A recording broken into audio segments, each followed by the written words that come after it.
It's the 2nd of April, 1972, Easter Sunday. An EB-66 destroyer tears through the monsoon skies, high over the Vietnamese countryside at 29,000 feet.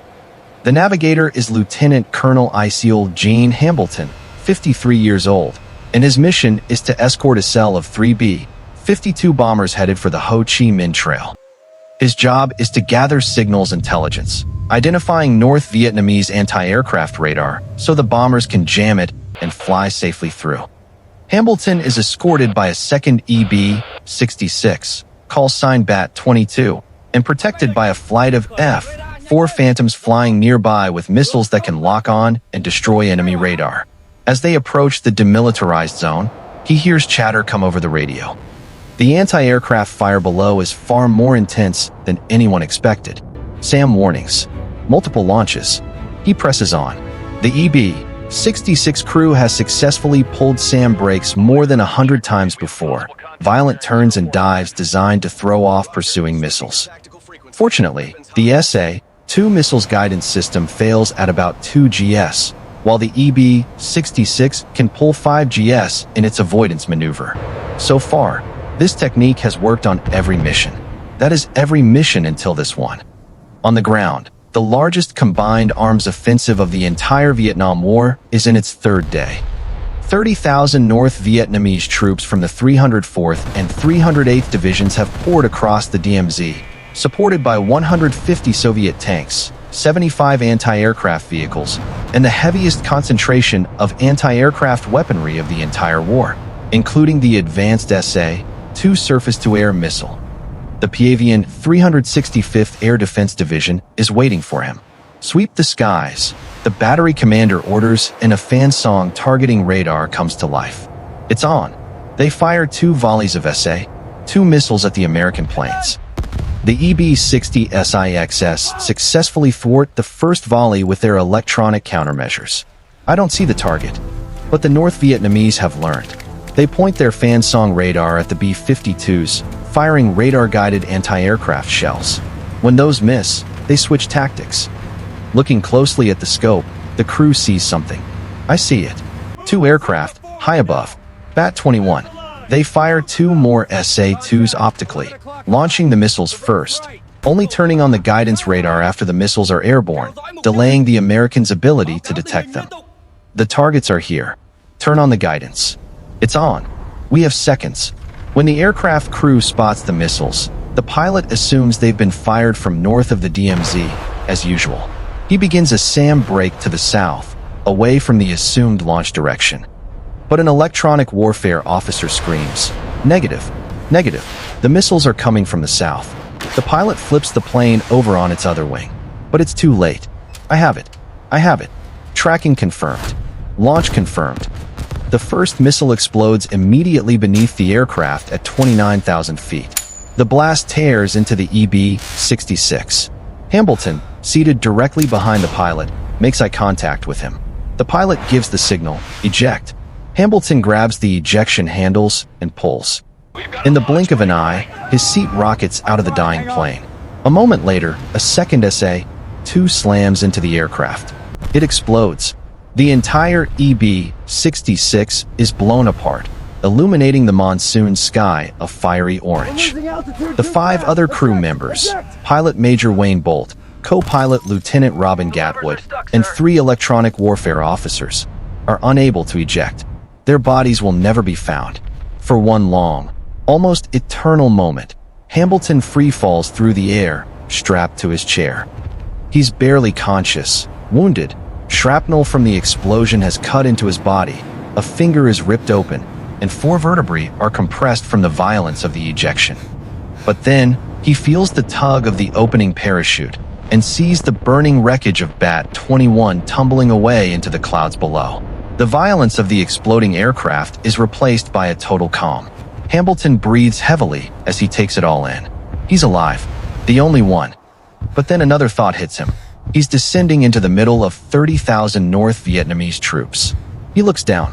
Through the low fog below, he can see an endless carpet of soldiers, tanks, trucks, and artillery stretching across the landscape. He's landing right in the spearhead of the Easter offensive. He might as well be a gift-wrapped prisoner, with his hopes of going unseen fading. He takes out his survival radio. Mayday, Mayday, Mayday, Bat 21 Bravo, going down. To his massive relief, the Mayday is heard. A forward air controller in an O-2 Skymaster below, call sign Bilk 34, responds. Bat 21 Bravo, I have you in sight. I can see your chute. The FAC pilot, Lieutenant Bill Jankowski, watches Hambleton descend. A low fog bank conceals his landing from the North Vietnamese troops. Hambleton hits the ground hard in a dry rice paddy. He's now alone, deep behind enemy lines. He runs for a clump of bushes in the middle of the paddy and throws himself down. North Vietnamese soldiers are less than 100 meters away. He quickly digs a hole and tries to hide as he awaits rescue. News of the downed plane quickly spreads. But what Hambleton doesn't know, what nobody on the American side fully understands yet, is just how many enemy troops are in the area. When the first rescue pilot flies over the position, he is shocked. The intensity of ground fire is more than anything he has seen in the entire war. Some pilots report it's equal to the anti-aircraft defenses around Hanoi itself. And there is another problem, one that makes this rescue unlike any other. Hambleton is not just any navigator. He is one of the most knowledgeable missile and electronic countermeasures experts in the United States Air Force. He has top secret clearance to Strategic Air Command operations. He knows the targeting systems for America's ballistic missiles, the Jupiter, the Titan I, the Titan II. If the North Vietnamese capture him and hand him to the Soviets, the damage to American national defense would be catastrophic. The rescue of Bat 21 Bravo has just become the highest priority mission in Vietnam. All around him, the activity gains momentum as more and more troops appear. Men of the North Vietnamese army comb the area, supported by tanks and anti-aircraft guns. The PAVN command knows exactly who has parachuted into their midst. American spy John Anthony Walker has given the Soviets a radio cipher card, and the North Vietnamese are likely monitoring and decrypting American message traffic. Everybody wants to find him. Hambleton can do nothing but lie in his hole and pray. But he doesn't just hide. With extraordinary calm, he takes out his radio and begins relaying the coordinates of North Vietnamese positions around him to the FAC aircraft above, directing airstrikes on the enemy forces that surround him. Pilot after pilot is amazed at his ability to remain composed, calling in corrections as bombs explode just meters from his hiding spot. To protect him, the Joint Search and Rescue Command orders a 27-kilometer no-fire zone around Hambleton's position. No friendly artillery, no naval gunfire, no aircraft can engage any target in the zone without approval. 3 North Vietnamese divisions are attacking, and the South Vietnamese 3rd Division cannot reply with artillery or request air support in the area for hours. The cost of saving one man is already enormous. Then, the first rescue attempt. A UH-1 Huey, call sign Blue Ghost 39, races toward Hambleton's position at 50 feet above the ground. A Cobra gunship follows behind. As soon as they cross the river, a curtain of North Vietnamese fire erupts from every direction. Both helicopters are struck multiple times. The Huey crash lands. 3 crew members are killed when PAVN soldiers fire on the wreckage and the fuel tank explodes. The Cobra limps away, totaled. The rescue has failed, and it's only the first day. Over the following days, more rescue attempts are launched, and more aircraft are shot down. 5 aircraft in total are lost. 11 American airmen die trying to save one man. 2 more are captured. The North Vietnamese, familiar with American rescue tactics, begin using Hambleton as bait, positioning anti-aircraft guns and SAMs around his location, waiting for the next helicopter to come in. He stays still and quiet like a rock, quieting his breath. Day after day, night after night. He survives on whatever he can find: muddy water, raw vegetation, bugs. He's 53 years old. He's wounded. The monsoon weather is cold and wet. He was supposed to be meeting his wife Gwen for R&R in Thailand next week. Instead, she collapsed at home after seeing an Air Force officer and a chaplain walk up her sidewalk. 6 days pass. 7, 8, 9. General Creighton Abrams orders that no further air rescue attempts be made. Too many men have died, but they cannot leave Hambleton. His capture would be a strategic catastrophe. Abrams orders a ground rescue instead. Then, a new plan. The Americans begin sending Hambleton-coded radio messages, directions disguised as references to golf holes he has played at courses back home.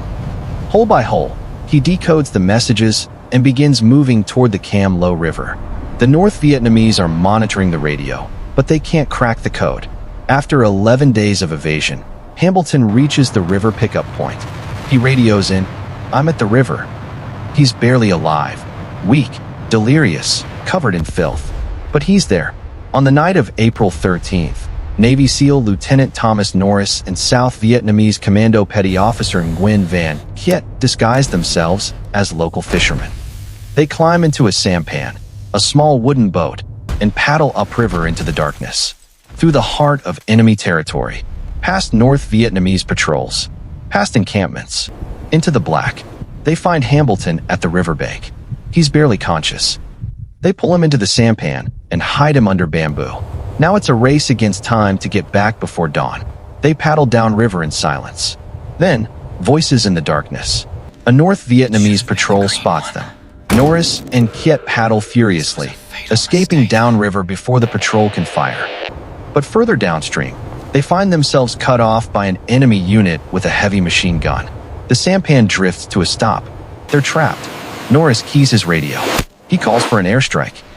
Within minutes, 7 aircraft from the USS Hancock scream in overhead and unload on the North Vietnamese position. Explosions light up the riverbanks. Under the cover of the strike, Norris and Kiet push the sampan forward, paddling through the chaos with their high-value cargo hidden under bamboo. With the sun rising overhead, the sampan reaches the forward operating base. Hambleton is lifted out. He's alive, barely. His ordeal, 11 and a half days behind enemy lines, is finally over.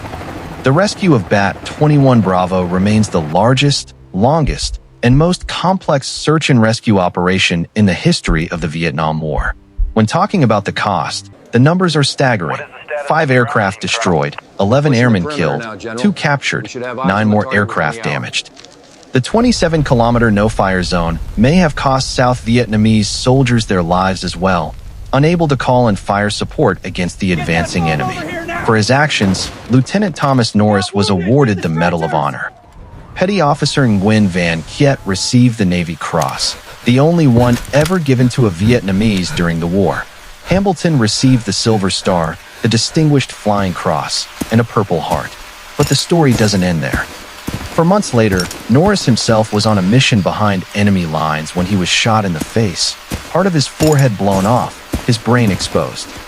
His teammate, SEAL Petty Officer Michael Thornton, raced back under heavy fire, killed 2 enemy soldiers standing over the unconscious Norris, hoisted him onto his shoulders, and swam him out to sea for hours until they were rescued.